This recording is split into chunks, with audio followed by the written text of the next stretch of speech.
I'm so grateful to God for my parents because I grew up in a very God-fearing home. God-fearing home to the extent that we used to have a massive prayer altar, pretty much, I think almost half the size as the wall behind me, and massive prayer altar, and we had like all the idols you could think of there, okay? Covered all the bases, didn't want to upset anybody, so we had all the idols up there, including the cross. Because thankfully my parents grew up in secular homes. They studied in Christian schools. And so saying the Lord's Prayer was normal. They heard that from childhood. And also, to give you some background, my grandparents were personally taught by, I don't know if you've heard of Rabindranath Tagore. Anybody? I'm just kidding. I'm sure you've heard about him.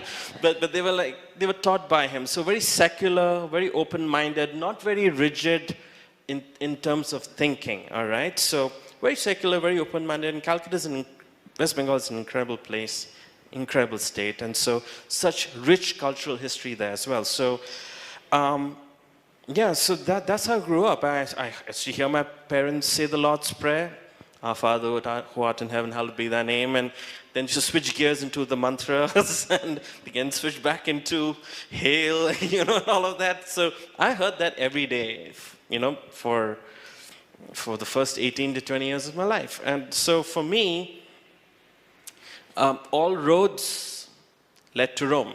Everything it's all one and the same. On that same prayer altar, which I was mentioning about, I used to see my parents, respect and revere all the sacred books. So you had the Bible, you had the Quran, Holy Quran, and you had the Gita, and you had a whole bunch of other books. And it was my job to dust them every now and then, if you know what I mean, because altars need maintenance. So. Yeah, and obviously to keep the fire burning.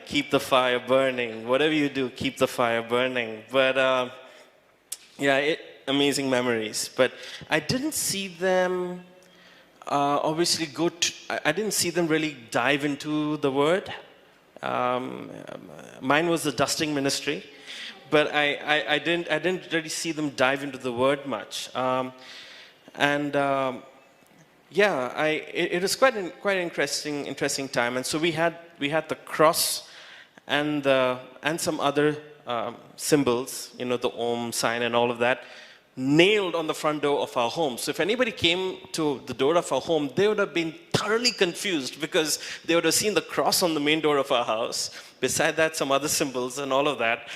And if they came to our home, they would have seen the cross in every room of the house. And they would have seen a picture of Jesus and Mary in every room of the house, in all our bedrooms and everything. And they would have seen a whole lot of other images and idols and all of that. So they would have been thoroughly confused. So if you met me in like grade 9, grade 10, you would have seen me with a cross around my neck and a whole bunch of other rings on my fingers that would have left you with a lot of questions and very few answers. I'm saying all of that to say that the world, the city around us, people around us, there's a lot of hunger out there. If you met me and if you actually asked me back then in grade 9 or grade 10, hey, are you a Christian? My answer would have been yes.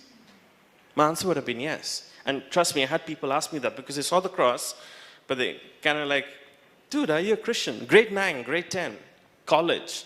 Anybody ask me the question, my answer would be yes. Was I? All right, so, so